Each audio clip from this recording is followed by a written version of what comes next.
बिस्मिल्लाहिर्रहमानिर्रहीम, अस्सलामुअलैकुम, welcome to सुबह सवेरे पाकिस्तान। गुड मॉर्निंग, मैं हूं हमजा तारक और मैं हूं इशाल सुलेमान। इस उम्मीद के साथ प्रोग्राम का आगाज़ करेंगे कि आप खुशबाश होंगे, अच्छे भले होंगे और रमज़ान मुबारक आपका अच्छा गुजर रहा होगा। बिल्कुल ऐसे ही। अच्छा, हम वैसे शुरू में बता देते हैं आपको कि 146 कीमती जानें जो हैं वो हमसे दूर हो गई हैं, बिछड़ गई हैं, हमने ज़ाया कर दी हैं इस कोरोना वबा की सूरत में। और ये पिछले 24 घंटों की हम बात कर रहे हैं और साथ ही तकरीबन 4696 नए केसेस सामने आए हैं। लाहौर में आज मुकम्मल लॉकडाउन है, तो आप लोगों ने बाहर निकलने की कोशिश नहीं करनी है। बिल्कुल ऐसा ही है। और आपको बताएं कि जिन्होंने SOPs को फॉलो नहीं किया उनके खिलाफ एक्शन भी लिया जा रहा है, उनके खिलाफ जो है कार्रवाइयाँ की जा रही हैं, फाइन हो रहे हैं और फाइन हो रहे हैं, बंद किया जा रहा है उनको। और ये गैर मुअय्यना मुद्दत के लिए भी बंद हो सकता है। आप लोग इस चीज़ का ख्याल करें। मैंने कल खुद हमजा मार्केट में, मैं एक ज़रूरी काम से मुझे फार्मेसी पे जाना था, मैंने देखा कि वहाँ पर AC साहब खुद मैदान में उतर चुके हुए थे। इदनान रशीद उनका नाम था। मैंने बाकायदा वहाँ पर निकल के खड़े होकर देखा कि उन्होंने किस तरीके से जो है वो दुकानें बंद की हैं, किस तरीके से उन्होंने मार्केट्स के जो नाम तो मैं नहीं लूँगी उन ब्रांड्स के जो कि SOPs को फॉलो नहीं कर रहे थे, खुली हुई थी और वक्त भी मुकर्रर वक्त के बाद खुली हुई थी, उनको बंद किया है, ब्लॉक किया है। तो आप इस परेशानी से बच सकते हैं अगर आप SOPs को फॉलो करें। अब इस वक्त जो है मैदान में उतरना पड़ रहा है, गवर्नमेंट को मैदान में उतरना पड़ रहा है, तमाम ऑफिसर्स को। क्यों? क्योंकि आप लोग अपनी जिम्मेदारी पूरी नहीं कर रहे हैं, आप लोग इस चीज़ को सीरियस नहीं। बिल्कुल। आज की हम बात करते हैं तो मेडिकल स्टोर, पेट्रोल पंप, दूध, दही, गोश्त और सब्जी की दुकानें जो हैं वो खुली रहेंगी। जबकि बैनुल सूबाई ट्रांसपोर्ट की बात कर ली जाए, मुकम्मल पाबंदी होगी। कमिश्नर लाहौर डिवीजन मोहम्मद उस्मान ने वाजे किया है कि कोरोना वायरस का फैलाव रोक कर कीमती जानें बचाने के लिए मुश्किल फैसले करना हम पर लाजिम है। इसी हवाले से हम बात करेंगे। कमिश्नर लाहौर हमारे साथ मौजूद हैं, कैप्टन मोहम्मद उस्मान साहब। कैप्टन साहब अस्सलाम वालेकुम, गुड मॉर्निंग। ये बताइएगा, आज और कल लाहौर में लॉकडाउन का नफाज रहेगा, इस हवाले से आवाम घरों से बाहर निकलें ना निकलें, अगर ज़रूरी काम से निकलना पड़े तो फिर किन चीज़ों का ख़ास तौर पर ख्याल रखें? मैं तो जी आपके प्रोग्राम की वसातत से लोगों से ये गुजारिश करूँगा कि आज और कल घरों से बाहर ना निकलें, क्योंकि हम बुनियादी तौर पर लाहौर डिस्ट्रिक्ट में ख़ास तौर पर आज और कल क्लोज डेज मना रहे हैं, यानी कि हम नहीं चाह रहे कि लोग बाहर निकलें। इसीलिए हमने एक दिन पहले इसकी मुकम्मल तशहीर भी कर दी थी। जो ऑर्डर निकला था हेल्थ डिपार्टमेंट का 26 तारीख का, उसमें भी ये बात वाज़े तौर पर डिफाइंड है कि सैटरडे और संडे लाहौर के लिए, और जो दीगर अजला हैं 30 अजला पंजाब के, जिसमें लाहौर डिवीजन के 3 अजला शामिल हैं, उसमें जुम्मे और हफ्ते वाले दिन क्लोज्ड डेज मनाने हैं। ठीक है। और इसमें सिर्फ़ और सिर्फ जो एसेंशियल सर्विसेज हैं वो खुली हुई हैं और ग्रॉसरी भी बंद है, तो आवाम ने बाहर क्यों निकलना है। और अगर कहीं कोई इमरजेंसी है, कोई मसला है, तो आप बहरहाल मास्क पहन के निकलें। वो हमारा एक ऑलरेडी ऑर्डर इन प्लेस है जिसके ऊपर इंतज़ामिया ने सख्ती करनी है, तो इसलिए अवॉइड करें। लोग हो सकता है आपसे पूछें आप कहाँ जा रहे हैं, इसलिए कोशिश ये करें कि ये जो 2 क्लोज डेज़ हैं इनको क्लोज डेज़ के तौर पर मनाएं। लॉ इन्फोर्समेंट एजेंसीज का काम आसान करें, अपनी ज़िंदगी बचाएं और अपने प्यारों की ज़िंदगी बचाएं। कमिश्नर साहब, मास्क ना पहनने को क्रिमिनल ऑफेंस डिक्लेयर करने से आप क्या समझते हैं, मसला हल हो जाएगा? या फिर जिस तरह से हमने कल देखा भी, मैं खुद इस चीज़ को भी बता भी रही थी कि आपके असिस्टेंट कमिश्नर इदनान रशीद जो है वो कार्रवाइयाँ करते हुए नजर आए, शॉप्स बंद की जा रही थी, मार्केट्स बंद की जा रही थी, तो क्या ये करना ज़रूरी है या फिर मसला हल हो जाएगा? जी देखिए, मास्क पहनने के हवाले से अब तकरीबन 1 साल हो गया है। हुकूमती मशीनरी जो है वो गाहे बगाहे मास्क पहनने का कहती है। अगर आप थोड़ा सा याद करें तो हमारे प्राइम मिनिस्टर ने भी कई ओकेजन्स पे ये बात की है। और छोटी सी चीज़ है, सिर्फ़ और सिर्फ आपको याद दहानी करानी है कि घर से बाहर अगर आप निकलेंगे मास्क पहन के निकलें। अगर आप मास्क पहन के नहीं निकलेंगे तो इसको अगर सज़ा आप नहीं देंगे तो लोगों में ये शऊर नहीं आएगा कि ये काम हमने लाजमी करना है।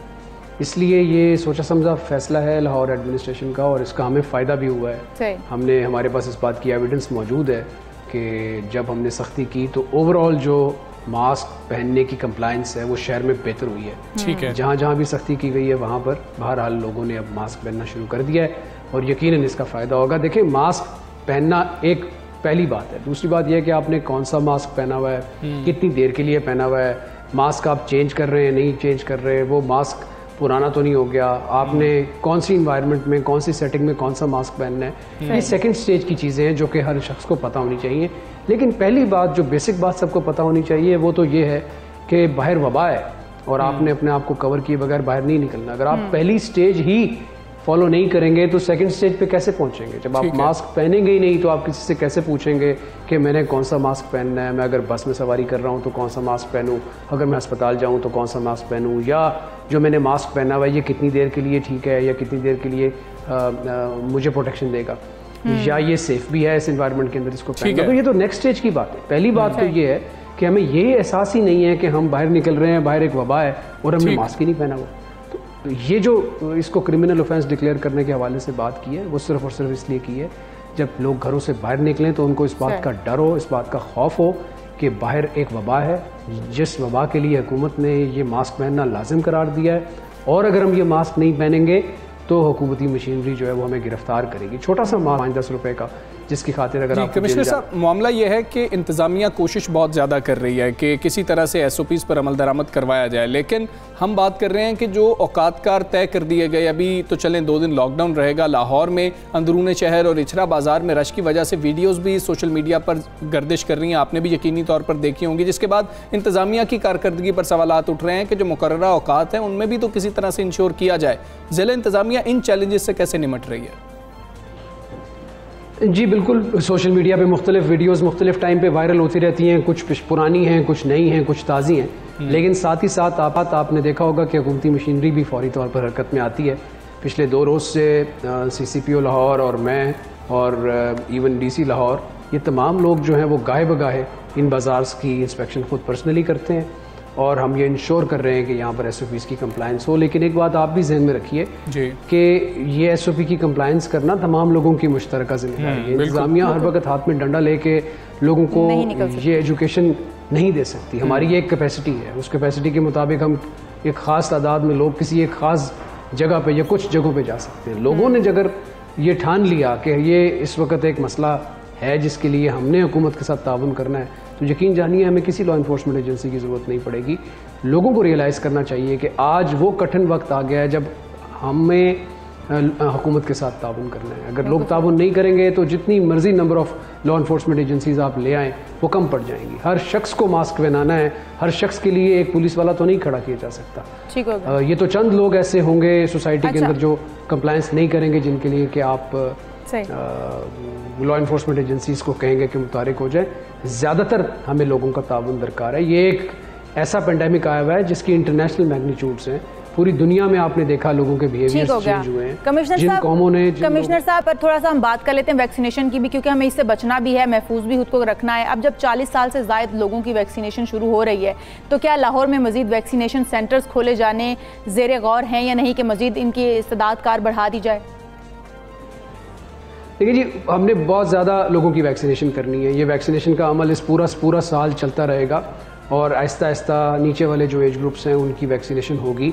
ज़रूरत के मुताबिक जितने भी वैक्सीनेशन सेंटर बनाने पड़े वो हम बनाएंगे। हम लाहौर के अंदर 15 से 20 नए वैक्सीनेशन सेंटर्स बना सकते हैं जिनकी हमने निशानदेही कर ली है, लेकिन फिल वक्त हम सिर्फ और सिर्फ 3 सेंटर्स जो हैं वो बनाने लगे हैं, जिन पे काम शुरू हो गया। इस वीक के अंदर इंशाल्लाह ताला उनको तैयार कर लिया जाएगा और ज़रूरत पड़ने पर हम, जिस तरह मैंने पहले बताया, मज़ीद वैक्सीनेशन सेंटर्स भी बनाएंगे, क्योंकि जैसे ही हमने नए पॉपुलेशन ब्रैकेट को कवर करना है, 40+ को कवर करना है, तो हमारे पास अचानक लोगों की तादाद जो है वो ज़्यादा हो जाएगी। रोज़ाना की बुनियाद पर ज़्यादा लोगों को वैक्सीनेट करने की ज़रूरत है। ना सिर्फ हम सेंटर्स बढ़ा के अपनी रोज़ाना की कैपेसिटी बढ़ाना चाहते हैं, but at the same time हम लोगों के डोर स्टेप पे भी पहुँचना चाहते हैं। हम चाहते हैं उनके करीब जाके उनको ये सहूलत दें। तो इंशाअल्लाह ताला मज़ीद सेंटर्स जो हैं वो पूरे पंजाब में बनाए जा रहे हैं, सिर्फ लाहौर में नहीं। कमिश्नर साहब, एक और मामला यह है कि बहुत से निजी और कुछ सरकारी इदारे ऐसे हैं जिन्होंने अभी तक 50% हाजिरी नहीं की है। ऐसे मामलात की शिकायत करने का कोई तरीकाकार वज़ा किया गया?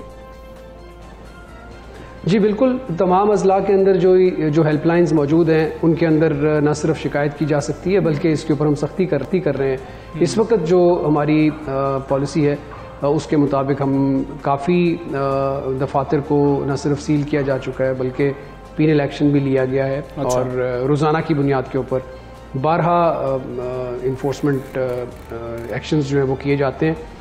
न सिर्फ सरकारी दफातर पर बल्कि निजी दफातर के ऊपर भी हमारी जो SOP है 50% की, उसके ऊपर सख्ती की जा रही है। ठीक है। अगर कोई शख्स समझता है कि उसको कहीं शिकायत करनी है तो जो हमारी डिस्ट्रिक्ट एडमिनिस्ट्रेशंस हैं उनकी जो रिस्पेक्टिव हेल्पलाइंस हैं उनको इस्तेमाल किया जाए। डिविजनल एडमिनिस्ट्रेशन जो हमारा कमिश्नर ऑफिस है उसकी हेल्पलाइन को यूज़ किया जाए, MCL की हेल्पलाइन को यूज़ किया जाए। किसी भी तरीके से किसी सोशल मीडिया अकाउंट के थ्रू आप हमें बताइए, हमारे सोशल मीडिया भी हैं तमाम ऑफिस के, उनको बताइए, एक्शन जो है वो इंशाल्लाह ताला फौरी तौर पर लिया जाएगा। सर ये भी बता दीजिएगा, जैसे कि फ़ौज तलब कर ली गई, लाहौर में इंतज़ामिया फ़ौज के साथ मिलकर कैसे SOPs पर अमल दरामद करवा रही है, किस तरीके से इंश्योर किया जा रहा है, उसके बाद क्या SOPs पर अमल दरामद हो रहा है? जी मेरा ख्याल है आप मीडिया कवर भी कर रहा है। रोज़ाना शाम को हमारी तमाम लॉ इन्फोर्समेंट एजेंसीज जो है वो मुश्तरका तौर पर फ्लैग मार्च करते हैं। 4 बजे के बाद ये सिलसिला शुरू हो जाता है ताकि लोगों को याद दहानी रहे कि उन्होंने 6 बजे से पहले सब कुछ बंद करना है। हमारे लिए चैलेंजिंग है, रमज़ान की वजह से उस वक्त आमतौर पर ज़्यादा रश होता है, लेकिन सारी लॉ इन्फोर्समेंट एजेंसीज मिल के न सिर्फ शहर में फ्लैग मार्च करती हैं बल्कि जहाँ ज़रूरत पड़े वहाँ पर SOP की कंप्लाइंस भी कराती हैं। तो एक अच्छा मैकेनिज़्म मौजूद है न सिर्फ लाहौर में बल्कि दीगर अजला के अंदर भी। जो हमारी लॉ इन्फोर्समेंट एजेंसीज़ हैं वो सब मिल के SOP की कंप्लाइंस के ऊपर, बुनियादी तौर पर कंप्लाइंस यही है कि हमने सोशल डिस्टेंसिंग फॉलो करनी है, हमने मास्क वेयरिंग जो है उसको चेक करना है और हमने ये इंश्योर करना है कि 6 बजे तमाम बिजनेसेस जो हैं वो बंद हो जाएं ताकि हम 6 बजे के बाद जो है वो कम से कम ये कर सकें कि ये ट्रांसमिशन जो है वो मज़ीद नहीं हो रही। जी ठीक है, कमिश्नर लाहौर हमारे साथ मौजूद थे, बहुत शुक्रिया आपका, आपने सुबह सवेरे पाकिस्तान के लिए वक्त निकाला। अच्छा इशाल, ये तो एक मामला लाहौर का था, लेकिन एक दूसरा बड़ा अहम मामला है। पाकिस्तान में साउथ अफ्रीकन और ब्राज़ीलियन जो स्ट्रेन है उनके पाए जाने वाले कोरोना केसेस के नमूने मिलने का इंकशाफ हुआ है और ये कराची में ऐसा हुआ। वायरस की ब्राज़ीलियन और जनूबी अफ्रीकी किस्म जो है इसके बाइस अमवात की शरह भी ज़्यादा है, ये ज़्यादा ख़तरनाक वायरस समझा जा रहा है। और इनके ये भी कहा गया है कि वैक्सीन का असर भी कुछ खास नहीं होता इस पर। वज़ीर सेहत सिंध डॉक्टर अज़रा पेचोहो ने अवाम को इस हवाले से ख़बरदार भी किया। उन्होंने एक रिपोर्ट की तस्दीक करते हुए कहा कि आगा खान यूनिवर्सिटी में 13 नमूनों का जायज़ा लिया गया, जिनमें से 10 तकरीबन जो है वायरस की जो बरतानवी किस्म है और वो उसकी तशख़ीस हुई है, 2 में जनूबी अफ्रीकी जबकि 1 में ब्राज़ीली किस्म की तस्दीक हुई है। और ये साथ साथ ये भी बताया गया है कि ये बहुत ही ख़तरनाक है, अगर वैक्सीन लगवाने के बावजूद ये आप पर असरअंदाज होते हैं तो ये जानलेवा भी बिल्कुल। खुसूसी तौर पर साउथ अफ्रीका और ब्राज़ीलियन की बात की गई है कि जी के वैक्सीनेशन के बावजूद ये आपको हो सकते हैं। क्या कहा उन्होंने, हम आपको वो सुनाते हैं। 13 जो है उसकी जीनोमिक स्टडी हुई है, ये आगा खान यूनिवर्सिटी हॉस्पिटल में हुई है। इसमें 10 जो है UK वेरिएंट आए हैं और 2 अफ्रीका और ब्राज़ीलियन वेरिएंट आए हैं। UK वेरिएंट बहुत तेज़ी से फैलने वाला वेरिएंट है और इसका जो इन्फेक्टिविटी है वो है 60% के करीब है और 68% के करीब इसकी फैटेलिटी है। और ये जो है ये हम और जो ब्राज़ीलियन और साउथ अफ्रीकन वेरिएंट है उसकी भी फैटेलिटी बहुत हाई है। ये जो है वैक्सीन रिस्पॉन्सिव भी नहीं है, यानी कि आप अगर वैक्सीनेशन भी करते हैं तब भी आपको ये बीमारी लग सकती है। अफ्रीकन, साउथ अफ्रीकन और ब्राज़ीलियन वेरिएंट की अगर लग जाती है तो आप बहुत ज़्यादा बीमार हो सकते हैं। जी ये गुफ्तगू आपने सुनी है, इसी मामले पर हम बात करेंगे। हमारे साथ डॉक्टर फैसल महमूद मौजूद हैं, उनसे जानने की कोशिश करेंगे। डॉक्टर फैसल अस्सलाम वालेकुम, गुड मॉर्निंग सर। हमें कैसे मालूम हुआ कि इस पर वैक्सीन असर नहीं कर रही है? हम इन दोनों की साउथ अफ्रीकन स्ट्रेन की बात करें या फिर हम ब्राज़ीलियन वेरिएंट की बात करें, ये हमें कैसे मालूम हुआ? वज़ीर सेहत सिंध ने कह दिया। वालेकुम सलाम। सो इसमें 2-3 चीज़ें हैं एक्चुअली। तो ये जो स्ट्रेन है जो ब्राज़ीलियन है और जो साउथ अफ्रीकन है, इसमें थोड़ी सी वजाहत कर दूं जो हमने बाद में कर दी थी। वो ये कि ये जो एक्स्ट्रा जो UK वेरिएंट के अलावा जो वायरसेस मिले हैं वो या फिर UK वेरिएंट हैं या ये ब्राज़ीलियन वेरिएंट है। वो जो टेस्ट है जो दोनों में फ़र्क करता है वो इस पे नहीं हुआ, मगर ये ज़रूर है कि दोनों में से कोई एक है। और जहाँ तक इसके अंदर वैक्सीन का ताल्लुक है तो ये हमको मालूम है कि जो एस्ट्राजेनेका वाली वैक्सीन है J&J है और नोवावैक्स जो यहाँ पे नहीं है, उनके खिलाफ ये वैक्सीन थोड़ी सी इनके खिलाफ कम काम करती हैं। अलबत्ता साइनोफार्म साइनोवैक के खिलाफ इस पे तहकीक नहीं दी है। मगर तीसरी चीज बहुत जरूरी है, बताना जरूरी है कि इवन दो ये वैक्सीन थोड़ी कम काम करती है, ऐसे नहीं कि बिल्कुल भी काम नहीं करती, और अमात की खैर में फिर भी कमी आती है इससे। बिल्कुल सर इसमें एक इंपॉर्टेंट चीज़ है इशाल कि जो पाकिस्तान में वैक्सीन इस्तेमाल हो रही है, चाइनीज़ वैक्सीन इस्तेमाल हो रही है, उस हवाले से कोई रिसर्च मौजूद नहीं है कि ये असर करती है या नहीं करती है। जी, तो इस पर भी रिसर्च नहीं भी है। याद रखें ऑब्वियसली रिसर्च इन स्ट्रेन्स पे सिर्फ उसी वक्त होगी जब आपका जो ट्रायल्स हैं वो उधर हो जहाँ पे ये स्ट्रेन ज़्यादा मौजूद हो। तो जब ये जो 3 वैक्सीन हैं कि जब ट्रायल्स भी थी साउथ अफ्रीका में, तो उस वक्त उनको ये पता लगा था कि शायद ये काम नहीं करती। बट चौथी चीज़ इंपॉर्टेंट है वो ये कि ये खदशा है, ये कंफर्म अभी नहीं है, क्योंकि ऑब्वियसली वो सैंपल साइज बहुत छोटा था जिनके अंदर ये वायरस था उस जमाने में। डॉक्टर साहब एक और भी बात अजरा पचो की, जैसे आपने सुनी भी होगी उनकी गुफ्तगू, उन्होंने कहा कि जब आपने वैक्सीन लगवा ली, वैक्सीन लगवाने के बाद अगर आप ब्राज़ीली वेरिएंट के शिकार हो जाते हैं या फिर जैसा कि दूसरा यूके वेरिएंट है, अफ्रीकी वेरिएंट है, मुतासिर होते हैं तो ये ज़्यादा जानलेवा साबित होगा, आप बहुत ज़्यादा बीमार भी हो सकते हैं। तो ये तो ठीक है, हो गया, हमने वैक्सीन लगवा ली, क्या हमें वैक्सीन का अमल फिर से रिपीट करना पड़ेगा? तो ये कैसे हमें पता चलेगा कौन सी वैक्सीन हम पर असरअंदाज हो सकती है? इसमें 2 वजाहत हैं। एक तो थोड़ा सा क्लैरिफाई कर दूं, इसका ये मतलब नहीं कि अगर आपको वैक्सीन लगी है उसके बाद भी बीमारी लगेगी तो आपकी तबीयत ज्यादा खराब होगी बनस्बत इसके अगर आप वैक्सीन नहीं लगी थी। तो याद रखें वैक्सीन आपको फिर भी बुरी बीमारी से बचाता है, और ऐसा नहीं कि वैक्सीन लगाने से खुदा न खास्ता आपकी तबीयत ज्यादा खराब होगी। सेकेंड चीज़ ये कि ये आपने बहुत ही मुश्किल और बहुत ये सवाल सभी के जहन में है कि क्या हमको कैसे पता लगेगा कि वैक्सीन हमको चेंज करनी है या नया स्ट्रेन आएगा तो क्या करें। याद रखें ये जो वेरिएंट्स है ये यहाँ तक इसकी खत्म नहीं हुई, ये तो वेरिएंट्स आते रहेंगे फ्यूचर के अंदर। और उनको पता है कि बकिया वायरसेस भी यही करते हैं, जैसे इन्फ्लुएंजा वायरस हो गए, इसके वेरिएंट्स या स्ट्रेन हर साल नए आते रहते हैं, एंड यही हम देख रहे हैं अभी। And hopefully probably next year या उसके बाद साल में हमको थोड़ा सा और क्लैरिटी मिलेगी कि भाई ये हमको कितनी दफा वैक्सीन लगानी है और क्या वैक्सीन चेंज करके लगानी है, बूस्टर लगानी, क्या करना है। बिल्कुल ठीक है डॉक्टर साहब, बहुत शुक्रिया, आप सब सवेरे पाकिस्तान का हिस्सा बने। और अहम यही है इशाल कि ये जो रिसर्च है, ये जो पाकिस्तान में वैक्सीन इस्तेमाल हो रही है उस हवाले से कोई रिसर्च नहीं की गई कि वो उस पर असरअंदाज हो रही है या नहीं हो रही है। तो ये बात कहना जो पाकिस्तान में साइनोफार्म की या कैंसिनो की जो वैक्सीन इस्तेमाल हो रही है उस हवाले से दुरुस्त बिल्कुल भी नहीं है। वैक्सीन लगवाने के अलावा हमारे पास तो और कोई सोल्यूशन ही मौजूद नहीं है। हमने वैक्सीन लगानी है जब इस तरह की रिसर्च ही कंडक्ट नहीं की गई कि ये जो वेरिएंट्स मुख्तलिफ हैं, साउथ अफ्रीकन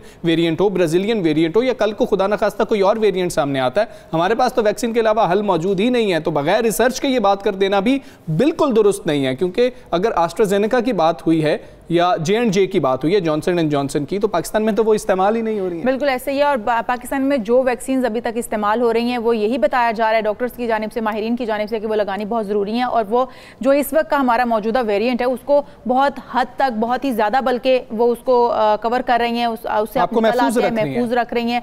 और जिसकी 2 डोजेज हैं वो 2 डोजेज लगवाएं, जो कि 1 डोज है उसकी 1 डोज लगवाएं। और ये इस वक्त आपके लिए सबसे ज़्यादा ज़रूरी है। हमारे पास और हल क्या है भाई, ऑप्शन रह गई है, खुद से सवाल करें और हल क्या है, और हल कोई नहीं है, वैक्सीन लगवाएं जाके। खैर दूसरा मामला यह है कि बच्चों को वैक्सीन कब से लगाई जाएगी। बच्चों को अब हर माँ बाप का जो है ना वो ज्यादातर कंसर्न यही है कि बच्चे हमारे महफूज कैसे रह सकते हैं, क्योंकि हमने स्कूल बंद कर दिए, उनका तालीमी जो हर्ज है वो भी हो रहा है, हमने स्कूल कहीं ना कहीं इस पॉइंट पे हम जाएंगे कि हमें खोलने पड़ेंगे। तो बच्चों को महफूज रखना बहुत ज़रूरी है। अगर हम इसी के ऊपर बात कर लें तो डिफरेंट जगहों पर काम भी हो रहा है, हम उसी हवाले से जो बात भी कर लेते हैं। हमारे साथ मौजूद हैं डॉक्टर इमरान शरीफ, खासतौर पर हम उनसे बात करेंगे। बहुत शुक्रिया डॉक्टर साहब आपके वक्त का। डॉक्टर साहब, वैक्सीनेशन के हवाले से शुबहात सामने आ रहे हैं कि वैक्सीन जो है वो बहुत सारे वेरिएंट्स आ गए हैं, मौसर है या नहीं। फिर हम साथ ही बच्चों के हवाले से बात करते हैं कि बच्चों के ऊपर काम हो रहा है, कितना काम हो रहा है कि हम बच्चों को वैक्सीनेट कब तक करवा सकेंगे, बच्चों के लिए इस पे कितना काम हो चुका है और कितना भी होना बाकी है। अस्सलाम वालेकुम जी, फर्स्ट ऑफ ऑल जी बहुत शुक्रिया फॉर द इनविटेशन और गुड मॉर्निंग। तो ये बहुत अच्छे सवालात आपने इस वक्त पूछे हैं। एक तो जो बच्चों के बारे में वैक्सीनेशन का है, जो फाइजर बायोटेक जो कि सबसे पहली वैक्सीन अप्रूव हुई थी वो ऑथराइज है 16 ईयर्स के एज तक। तो जो रिसेंट फाइजर बायोटेक ने अपना डेटा पब्लिश किया है जिसमें तकरीबन 2260 बच्चे थे और आधे बच्चे जो थे वो प्लेसिबो में थे, आधे बच्चे जिनको वैक्सीन मिली थी। तो उनका जो रिजल्ट है वो 100% वैक्सीन इफेक्टिव है 12 से 15 साल के बच्चों में। और ये डेटा ऑलरेडी रिपोर्ट किया गया मीडिया को, और अप्रैल की 8 तारीख को इन्होंने रिक्वेस्ट की है FDA से इमरजेंसी यूज ऑथराइजेशन, जिसको हम EUA कहते हैं। और जो बच्चे जिनको वैक्सीन मिला था उनमें किसी भी बच्चे को कोविड इन्फेक्शन नहीं हुआ, लेकिन प्लेसिबो ग्रुप में हुआ। तो एक तो ये चीज़ है।